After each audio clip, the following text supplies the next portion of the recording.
ओ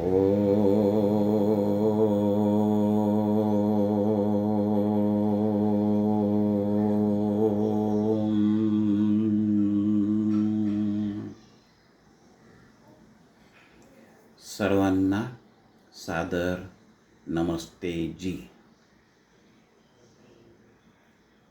अशीच एक गोष्ट आपल्याला सादर करणार आहे. तिचं नाव आहे चिमण्या. अर्थात ही गोष्ट सुद्धा आर्य समाजच्या स्टेजवरून, व्यासपीठावरून मी ऐकलेली आहे.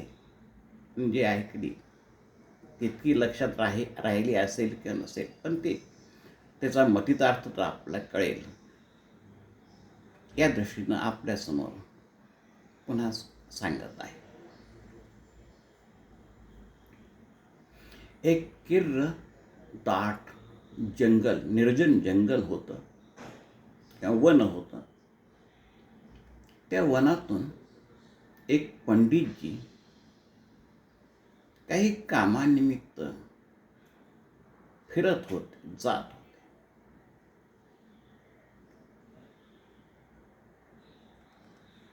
जात असताना त्यांचं लक्ष सहज एका झाडावरील चिमण्या म्हणून त्या पक्ष्यांच्या चिवचिवाटाकडे गेलं. या पंडितजींना पशु पक्ष्यांची भाषा अवगत होती, जाणत होते.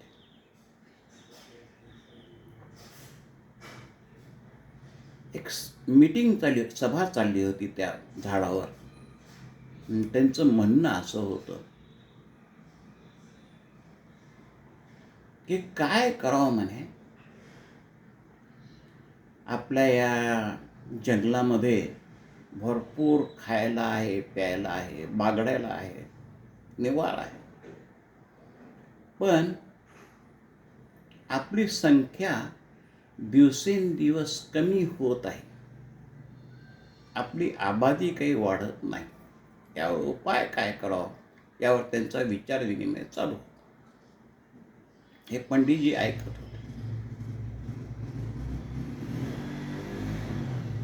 पंडितजींनी त्या पक्षाच्या भाषेत बोलले, क्षमा करा, दुसऱ्यांचं बोलणं चोरून ऐकणे हे पाप आहे, हे मला माहीत आहे. तरी मी आपणास बोलत आहे, सांगत आहे. काही उपाय मिळतो का पहा. तुमची एकच काळजी आहे ना म्हणे. शिकारी येतो, जाळं टाकतो, दाणे टाकतो आणि आपले पक्षी त्यात दाणे खायला जातात. जाळं दिसत नाही आणि त्या जाळ्यात अडकतात. जाळ्यात अडकल्यावर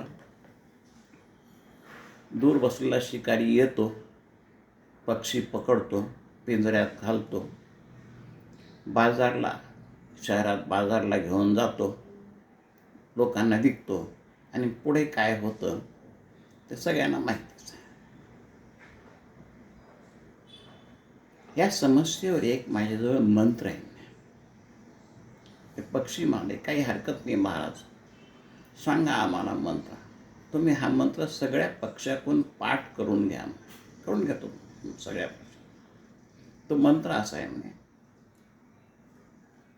शिकारी येईल, जाळे टाकेल, दाणे टाकेल, आपण ते दाणे खायला जायचं नाही आणि त्या जाळ्यात अडकायचं नाही. आपण दाणे खायचे नाही, आपण जाळ्यात अडकायचं नाही. शिकारी येईल, जाळं टाकेल, दाणे टाकेल,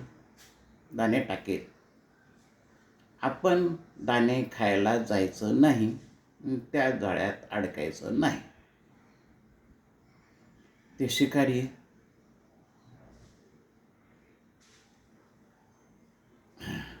हे ऐकत होता. त्याच वेळेस तो शिकारी तिथं ऐकत होता की हे पंडितजी चिमण्यांना असं सांगत आहेत. तो पंडितजी थोडं पुढे गेल्यानंतर तो शिकारी पंडितजींच्या पाया पडला आणि म्हणाला, महाराज तुम्ही हे काय केलं? माझ्या पोटावर पाय दिला. आता त्यांना मंत्र दिलात, त्यांना माहीत दाणे टाकायचं आणि दाणे टाकायला खायला येणार नाही, जाळं टाकेल दाणे खायला येणार नाही, आणि माझं ते सापडणार नाही, मला सापडणार नाही. माझे उदरनिर्वाह कसा चालावा, माझे लेकरं बाळ कशी जगावेत?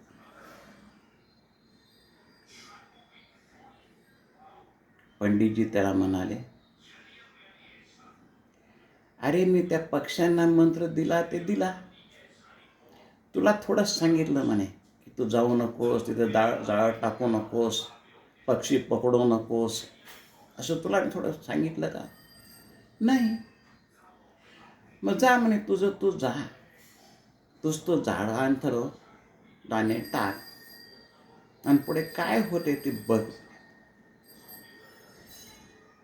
शिकारी गेला, त्यानं जाळं अंथरलं, दाणे टाकले. त्यानं ऐकत होता की पक्ष्यांचा किलकिलाट चालू आहे, चिवचिवाट चालू आहे. शिकारी येईल, जाळं अंथरेल, दाणे टाकेल, आपल्याला पकडेल, असं ते म्हणत होते. जाळं अंथरलं, तो शिकारी जाऊन दूर, नेहमीसारखा जाऊन दूर दबा धरून बसला की काय होते.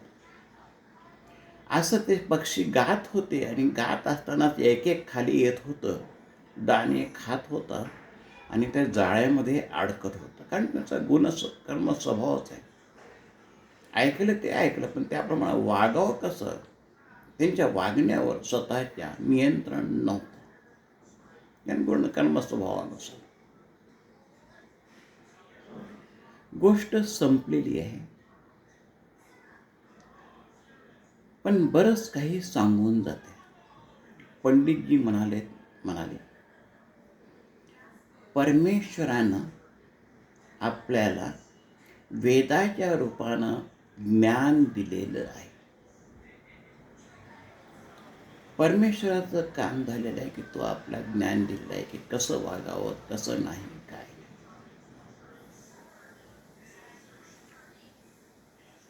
आपल्या ह्या जगात सोडलं, आपल्या आईबाप म्हणा की देव म्हणा, आईबापापेक्षाही श्रेष्ठ देवानं वेद ज्ञान दिलेलं आहे. आणि त्या वेदाचा एक एक मंत्र आपला कसं वागावं त्या जगाचं पूर्ण ज्ञान देतो. आपण जर त्या चिमण्यासारखे नुसतेच मंत्र पाठ केले आणि जसं वागत होतो तसंच जर वागलं तर आपला त्याचा फायदा काही होणार नाही. तर हे मंत्र जे मिळाले, वेद मंत्र, त्याचा विचार करा, मनन करा आणि अंमलात आणा. मी स्वतः पुरता विचार करतो, मी किती उपयोगात आणलं, किती ऐकलं पंडितजी लोकांचं, पण किती उपयोगात आणलं हे मला माहीत आणि परमेश्वराला माहीत. आपण सर्वजण इथपर्यंत गोष्ट ऐकलात याबद्दल आपल्या सर्वांचे आभार, धन्यवाद. ओम शांती शांती शांती.